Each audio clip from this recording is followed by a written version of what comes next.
Evergreen Valley was a peaceful little village hidden between snow-covered hills. In the winter, it felt like stepping into a magical snow globe. The tall pine trees surrounding the village were blanketed in white, and every house usually twinkled with colorful lights during Christmas. But this year was different. The villagers always looked forward to decorating their giant Christmas tree in the town square. Every year, children hung shiny ornaments, neighbors brought homemade garlands, and the brightest star was placed at the very top. Afterward, they celebrated with singing, laughter, and sharing delicious food. But this year, the Christmas tree stood bare, its branches drooping under the snow. No one had the heart to decorate it. Ever since the lumber mill closed a few months ago, life in Evergreen Valley had become difficult. The mill had been the main source of income for most families. Without it, money was scarce. Some people couldn't even afford firewood to keep their homes warm. There was no money for gifts, and the joyful spirit of Christmas seemed to have disappeared. In a small house on the edge of the village, 10-year-old Ellie Bennett sat by the window, her breath fogging up the cold glass. She stared at the lonely Christmas tree in the square, wishing it could look magical again. Ellie loved Christmas more than anything else. She loved the way it brought everyone together. For her, Christmas wasn't just about presents. It was about kindness, love, and happiness. But this year, everything felt different. Her parents had been working hard just to make ends meet. Her father was chopping wood for other families, and her mother spent long hours sewing clothes for a little extra money. One night, they sat Ellie down and gently explained, "There won't be any gifts or a big feast this year, sweetheart. We're sorry." Ellie nodded bravely, though her heart sank. She didn't care much about presents, but she hated seeing her parents so worried. "It's okay," she said, forcing a smile. "Maybe Christmas doesn't need all that. It's still special, right?" Deep down, Ellie wished there was something she could do to bring the magic back to the village. The next morning, Ellie decided to take a walk in the woods to clear her mind. The snow crunched under her boots as she wandered farther than usual. She followed a narrow path, her scarf wrapped tightly around her face to keep out the cold. The tall pine trees stood silently around her, their branches heavy with snow. After walking for a while, Ellie noticed something unusual, a small cabin tucked between the trees. She had never seen it before, though she had explored the woods many times. Smoke curled lazily from the chimney, and warm light glowed through the windows. Ellie felt curious. Who could be living all the way out here? She stepped closer, her boots sinking into the deep snow. As she approached, she heard a soft, humming tune coming from inside the cabin. Ellie hesitated for a moment, but then knocked gently on the door. It creaked open, and she peeked inside. An elderly woman sat in a rocking chair by the fire, knitting something with red and green yarn.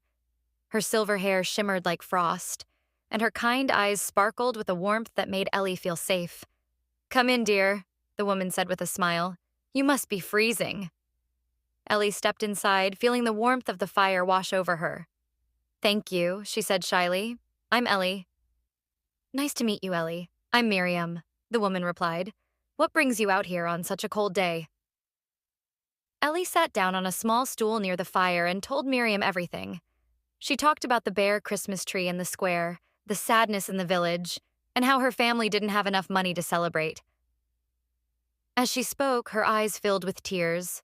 Miriam listened quietly, her knitting needles clicking softly. When Ellie finished, the old woman reached into a small leather pouch hanging by her chair. She pulled out a handful of tiny glowing orbs that shimmered like golden stars. "These," Miriam said, "are wishes. They hold hope, joy, and magic. Place them where they are needed most, and they will bring light and happiness. But remember, the real magic happens when people come together." Ellie's eyes widened in amazement. "Are they real?" she asked, holding her breath. Miriam smiled. "You'll see. Use them wisely, Ellie." Ellie carefully took the glowing orbs and thanked Miriam. As she stepped outside, she turned to ask more questions, but when she looked back, the cabin was gone. The clearing was empty, and the snow looked untouched. The next morning, Ellie woke up early, clutching the pouch of magical orbs. She hurried to the square, where the Christmas tree still stood bare and lonely. Taking one glowing orb, she knelt by the base of the tree and placed it carefully in the snow. As she stepped back, something incredible happened. The orb began to glow brighter and brighter, its golden light spreading up through the branches. In seconds, the tree was transformed. Shimmering lights wrapped around it, glittering ornaments appeared, and garlands of gold and silver sparkled in the morning sun. The star at the very top glowed brighter than ever, casting a warm light across the square. Villagers began to step outside, drawn by the sudden brightness. "Look at the tree!" someone gasped. "How did this happen?" asked another. Ellie felt a happy warmth in her chest but didn't tell anyone about the magic. Instead, she said, "Maybe it's a sign. Christmas is about helping each other, isn't it?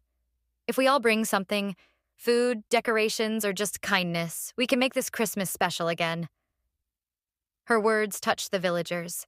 Even those who had been feeling hopeless began to pitch in. Mrs. Carter, who baked the best gingerbread cookies in the valley, brought out a tray of freshly made treats.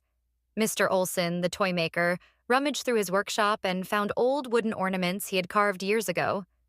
Families brought ribbons, candles, and anything they could spare to add to the square's decorations. Ellie still had a few glowing orbs left. She decided to use them carefully. She placed one by the sled in Mr. Olson's workshop. The sled had been broken for years, but as the orb glowed, the sled magically repaired itself. Mr. Olson was overjoyed. "I'll take the children sledding," he exclaimed. Ellie placed another orb near the old church bell, which had been silent for years because of a crack. The orb's light surrounded the bell, and the crack disappeared. Moments later, the bell rang out, its beautiful sound echoing through the valley. Villagers paused to listen, their faces lighting up with joy. By Christmas Eve, the village square was completely transformed. The once bare tree now sparkled with life, and the square was filled with warmth, laughter, and music. Families danced around the bonfire, children played with sleds and toys, and everyone shared food and stories. Ellie's parents, who had been so worried, smiled for the first time in weeks. They held Ellie close and said, "You've brought the whole village together, Ellie. This is the most wonderful Christmas we've had in years." As the stars twinkled in the night sky, Ellie quietly slipped away to the edge of the forest. She still had one last glowing orb in her pouch. She held it tightly, wondering what to do with it. Suddenly, a soft voice spoke. "You've done well, Ellie." Ellie turned to see Miriam standing under a tall pine tree. Her silver hair shone in the moonlight, and her eyes sparkled with pride. "It wasn't just the magic," Miriam said. "You reminded everyone of what Christmas is truly about: kindness, hope, and the joy of being together." Ellie hugged Miriam tightly. "Will you come back next year?" she asked. Miriam smiled gently. "Perhaps, but remember, the spirit of Christmas is always with you. As long as you believe in it, the magic will never fade." With that, Miriam disappeared into the snowy woods, leaving Ellie standing in the quiet, starlit night. From that Christmas on, Evergreen Valley never let the Christmas tree go dark again. Every year, the villagers came together to decorate it, share stories, and celebrate the joy that Ellie had brought to their lives. They would tell the story of the little girl and the magical wishes, a story of hope, love, and the power of a kind heart.